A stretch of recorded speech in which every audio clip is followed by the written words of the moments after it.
Hi, and welcome to another episode of the Lite Lounge by MailerLite. Because if you do something twice, it's officially a thing. So last time we were speaking about our MCP with Nicola, our Chief Technology Officer. And today we're going to be chatting with Davi, our Product Manager, and Yuliia, our Senior Product Designer, about another big release from MailerLite, which is our Automation Builder. So it got a big makeover. We're super excited about it. And I'm really excited to just take you guys behind the scenes a little bit into the development, into why we made these changes and the impact it's going to make on your workflow as a MailerLite customer. So thank you, Davi. Thank you, Yuliia, for joining me. I really, really appreciate it. So I would like to kick off with a question for you, Davi. So as the product manager behind this feature, I would love to know like the why behind it, right? Because sometimes when we're using a software and something changes, you have you're worried that you have to learn something new. You're like, oh, okay, why is this changed? So I'm really interested in hearing from you about why we implemented these changes and what the main benefits of them are. Yes, sure. Thank you, Gary, for the opportunity to share a few things today about this specific initiative.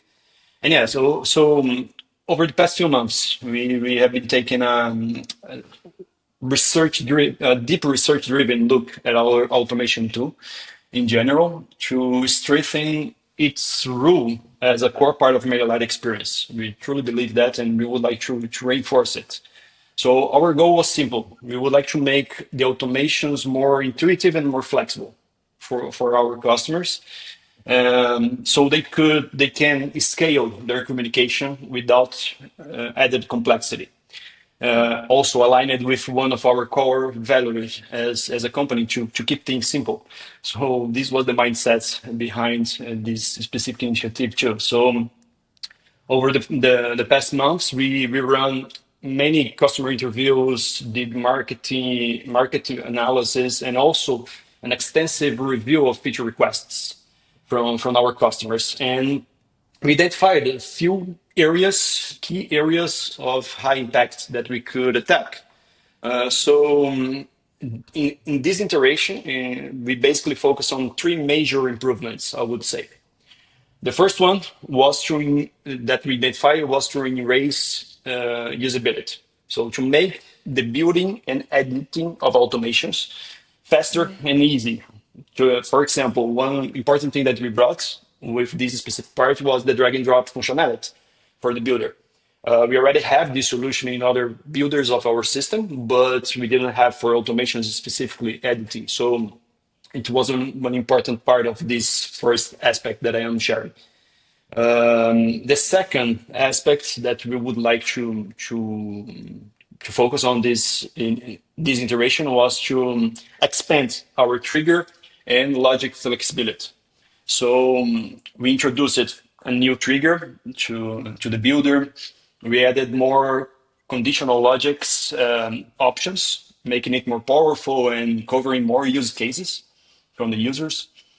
We also improved the way we can add subscribers to an automation. So now it's much more flexible. You can add the subscriber based on their email or even select a group. And this addition will bypass the trigger settings. Okay, so it's more flexibility for you to add a subscriber when there is the need for you. And also, we gave more control over how paths are merged in the system. So now, at the end of the flows, all flows, there will have an option to define if this is the end of the flow properly, or if you would like, for example, to move subscribers that hit that specific point to another part of the flow for them to continue engaging. So this was the second part, trigger and logic flexibility. And finally, we also improved the visibility and monitoring of it. So now users can confidently manage live automations. Um, we add support, for example, for a test flow, allowing users to, with a few clicks, to send all the emails that are in their flow to their boxes. so they can check how the content is Yeah. in an easier way. They can do it with a few clicks now and review everything there on mailboxes. Also, we added a step level subscribers count. Even if the automation is disabled, now you will see how the queue for each one of the steps of the automation are, and it will allow you to take some decisions based on that too, when editing an automation flow, for example. And also, we improved the notifications in general, making it more clear and giving more details about errors, alerts, to make it easier for users to identify where the automation is broke, let's say, and they need to apply some fixes and in order to properly enable it. So making it easier for them during the automation creation and edition. So yeah, so with all that together with these three areas that I mentioned, usability, triggers, and logic flexibility and visibility monitoring, we believe that these updates create a more powerful, adaptable, and transparent automation experience. So the goal was to help the users to send smarter and timely messages with less effort when creating them, reducing the manual work that they do in their day to day. Awesome. Awesome. Thanks for that great overview. No I'm problem. always really curious as to like the insights that we're getting from our customers. So obviously you mentioned that you carried out a lot of customer research, like there were surveys, there were interviews. I'm just wondering, like, what were the two biggest insights from that research, if you had to pick just two, that really had the biggest impact on the build Okay. of the information builder? Yes, sure. If I need to choose two, I would go with the first one would be related to usability. We identified the necessity to do design revision for the app in general, and the biggest thing that we found during research was related to drag and drop. It was a high request from clients too. And we really believe that it caused bigger impact on the experience when editing a flow. So, so yeah, this would be my first one. Drag and drop was a big find that we had during the research. And the second one would be related to triggers, and especially the segment based trigger. When subscribers join a segment, we allow now users to trigger automation flows related to that. So this would be the second one that I would say. Awesome. Yeah, definitely. I could imagine the drag and drop functionality because something our customers really love about building in the Mhm. campaign builder and in other areas of the builder. So it's really awesome that we've now got that in the automation builders. I know that was one that had probably come up a lot. So yeah, that's Yes. awesome. So now I'd just like to move on to you, Yep. Yulia. So as our designer, and I had the honor of testing your early designs. I just want to know, like, what was your design inspiration, and how did you match the design to our light philosophy? How did you bring that into everything that you did as you were designing this new builder? Uh, hey, everyone, and yeah, thank you. I can share about it. I think that our main design inspiration always are our customers. So we were observing how they interact with our product, and we noticed that they need to juggle multiple tasks at the same time, and they have no time for complexity. So that's why we thought, oh, we need to improve what they have right now. And if to talk about light philosophy influence on our design decisions, so phrase like, is it the easiest way for our customers to reach their goal? It became our North Star, so that we were asking it every time we were making big changes or small changes. And in the end, it resulted in, I could say, principles or rules we were following when making design changes. Some of them repeat what Davi already said, but I will try to remind about them and be short. So first one is visual clarity over complexity. So if customers come to a specific step, they should understand at glance where they are, what they should do right now, and what will happen next. So the next one is show as you go. So we don't overload customers with a lot of features right now because, we just have them and we want you to start using. No, we unveil everything as you move on. When you need it, we show it. If you don't, we just hide it. Don't overload customers. The next one is we were trying to make everything intuitive. So from there comes drag and drop, already mentioned, because it's pattern users know from other tools. They do it everywhere.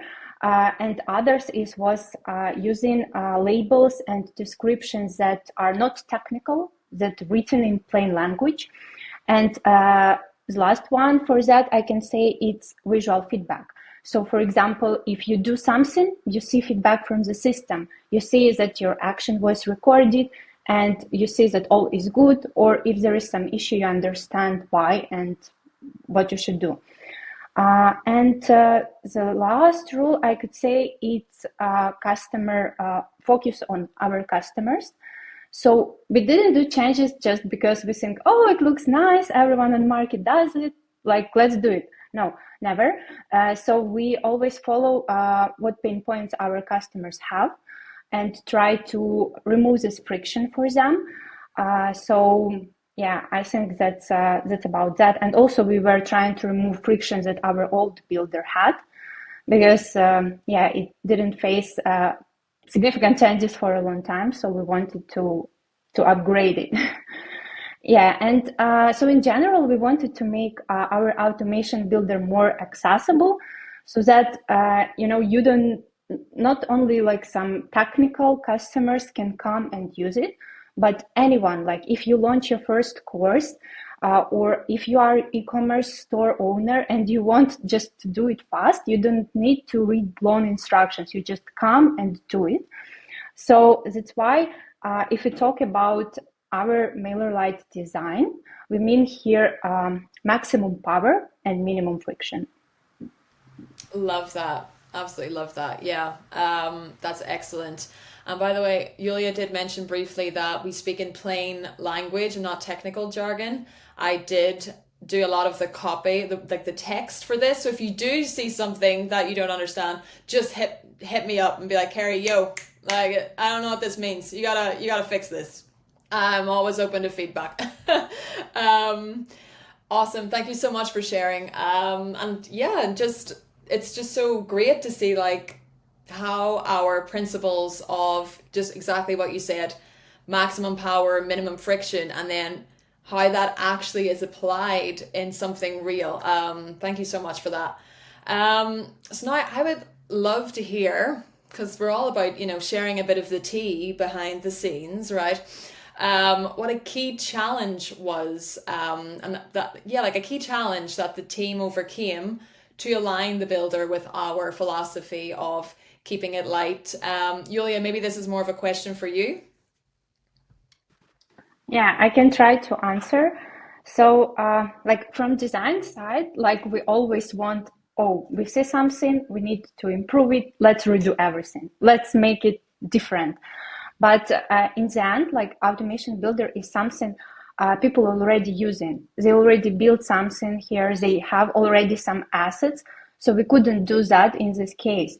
It's not new functionality. So it was the main challenge, how we can allow people who already use it, continue using it, and how we can make our changes intuitive, natural, and sometimes even not visible, so that, people come and do it, and they do it faster, and they surprise, wow, how I did it, why it's so easy, why it's so slow, smooth. So yeah, that's, I think, main challenge for us. Oh yeah, I like that a lot, because like you said, the fact that it is updating something that already exists is more challenging, because just what I said at the beginning, because people don't want to learn something brand new from scratch with no schema to understand. So yeah, and another thing that you mentioned there, which I really like, it's very Steve Jobs of you, it's that it's almost invisible, I think that's a really great point about design in general, where it's just so easy that you almost don't even notice. It's just so effortless. So yeah, fantastic. Now, for the last segment, of our chat, I'm doing something a bit strange. So, if anyone watched our last show or last episode, I don't know, haven't decided. I was really careful. I wanted my background to be super clean, super tidy, super profesh. Got my guitar in the background, it's nice. I did leave my granny shopping cart in the background, which, and I was like, oh no. So I have good news and bad news. My granny shopping cart suffered a terrible accident and the wheel came off. So it is no more. But the good news is I got a new one. It's right here. It's right here. It's beautiful. It's so much room. I can put so much shopping in here. And inside this granny shopping cart, we have a little jewelry box that may or may not be from my 5-year-old daughter. And inside this jewelry box, I have 3 different use cases for our automation builder. So basically, from this little unicorn sparkly jewelry box, I'm going to pull out 3 example cases, 3 example customers, and you and Davi are going to recommend the perfect automation for them. Okay, are you ready? Here we go. It's a big moment. I was going to use a top hat, but I didn't actually have one. I thought my daughter had one in like her dress up thing. But nope, so we have a jewelry box instead. Okay, the first use case. I am an author who sells digital copies of my books on MailerLite. What automation do you recommend? Davi, I'm going to hit you up for this one. Okay, I can take this one. Yeah, I think for this specific use case, a great option would be to use the purchase specific product trigger that we have already inside our builder. So it's available for the automation as soon as you add a new digital product to the MailerLite store, for example. It's going to get available there for you to use. So you could set up an automation to send a personalized follow-up email after a few days of the purchase when they buy one of your books and thank them for their purchase and incentivize them to leave, for example, reviewing good readers would be an option. Love it. So yeah, and this way you could build like credibility with them, get your social proof, and yeah, keep them engaged with you after the sale. This would be an Yes. approach that I would take. Yeah. Absolutely. Love that one. Yes. Because also, authors can now upload their books directly to MailerLite if it's in a PDF or EPUB Hmm. file. They can sell it directly on MailerLite and then just Yes. set up a workflow triggered this specific product. Thank you, email. Hey, I would love it if you leave me a recommendation on Goodreads. And I mean, I don't Yep. know, I'm not an expert, but I would imagine the more reviews you get on Goodreads, the more likely they are to promote the book. I don't know, but social proof is Yep. important and it's a really great way to Yes. automate it. So yeah, love that. Okay, use case number 2. Don't know why I sang that. Just adding some pizzazz. Okay, I run an e-commerce store. Sometimes customers are browsing on mobile. It's me, but prefer to buy on desktop so they don't complete the checkout process. This is me. I'm a very classic. I think it's like a millennial thing apparently. Like Gen Z make fun of us for this because I'm like, I'll get to the checkout, then I'll be like, no, I have to do this on my laptop. No, it's like, no, I will get my laptop. Okay, so essentially they have started the checkout process and they have abandoned it. Yuliia, what automation do you recommend? So I think it's easy one because it really sounds like abandoned checkout flow or for example abandoned cart when someone wants to buy something, maybe he's thinking or wants to switch to desktop, and if you connect your store to MailerLite, for example, WooCommerce, BigCommerce, Shopify, or PrestaShop, we know about all these actions happening on your store side. And you can create automation with trigger abandoned checkout or abandoned cart, I think we name it, abandoned cart trigger. And once you do it, you can add a sequence of actions or emails, and we will notify this person who thinking or switching to desktop about, oh, you forgot something.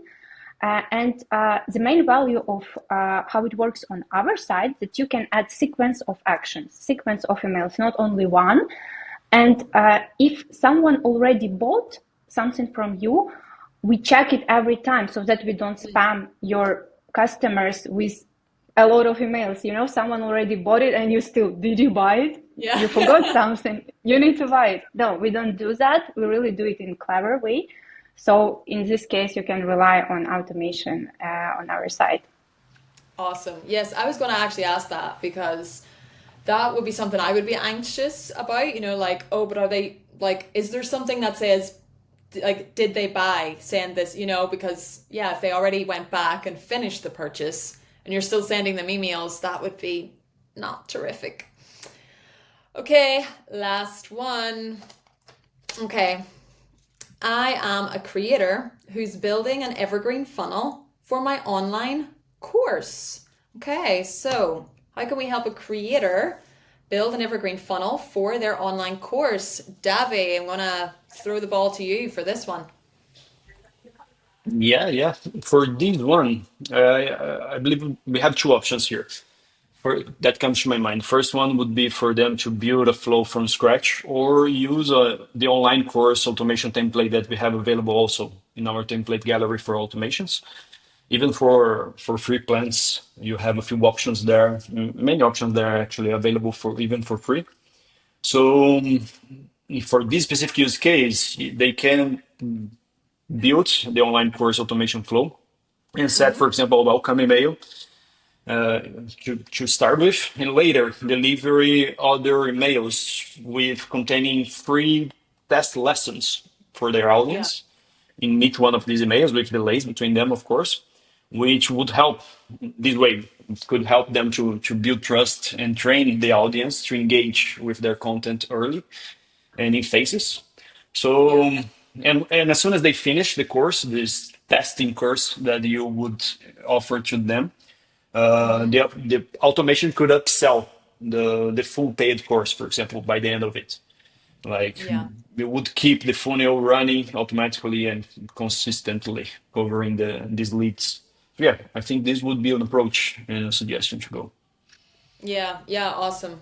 And I've actually done something similar in the past. I used to Yeah. have an online course, and my lead magnet for that, it was like a 5-day taster course. So each day Hmm. they would get, a little lesson, like a mini lesson, just like you said. Yeah. Yeah, and then it would be like an offer at the end. Like, oh, did you Yeah. enjoy this? You can get the full course for 25% off. And that worked really, really well. That worked really, really well. Awesome. And exactly like you said, it really improved my open rates and my deliverability because people are literally signing up for the emails because Hmm. like the value, the Yeah. content is in the email, right? So it's a nice way to Hmm. train them to open your emails, like you said. And honestly, I mean, I didn't have like a big list or anything, but I was like selling like a course or two like a month just passively, and it was the best. You would just be out living your life, That's great. get a little notification like ding. It was just magic. Yeah. So yeah, very glad that you suggested that because I can That's awesome. personally 100% recommend it. Okay, so wrapping up, I hope we gave you a nice overview of not just the automation builder, but also just like what's possible with automations in general, the power of them.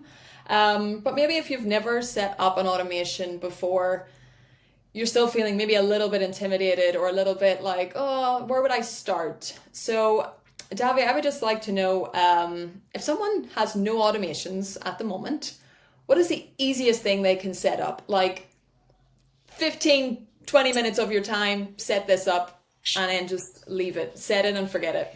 Yeah, that's a really good question, actually. Like, for this specific use case, I would strongly recommend to start with a welcome sequence. Like, it may seem too simple, but based on our experience, it can be really effective flow. Like, especially for small business, solo entrepreneurs, and it can help you a lot to start engaging with your audience. Just to have some context, for example, on average, a welcome email gets 3 times higher open rates and 5 times more clicks than a regular marketing email, just for reference. Wow. So it can be really effective for your business. So email inside MailerLite app, it's easy to set up too. It's available again for free plans. You have templates available for that. And you can easily select as soon as you choose the template, it will already build for you a pre-built flow. So you can customize it with your own branding and content, of course, and then enable it easily to start engaging with the subscribers as soon as they sign up to your content. And yeah, also, if you need more support and guidance for that, we have content resources available on our knowledge base and even videos from our team to guide you through this process. It's really simple, but yes, you can get even more resources available in our blogs and knowledge base articles. I would recommend for that. Awesome. Well, thank you guys so much for joining me today, joining the Granny Shopping Cart. Just want to say, guys, if you want to see more of the Granny Shopping Cart, give this video a like, give it some love. People were trying to convince me not to use the Granny Shopping Cart again. I think we should. I think it's basically a branded asset now, so yeah. Give love to the Granny Cart. Thank you so much, guys, and we will see you in another episode of the Lite Lounge very soon.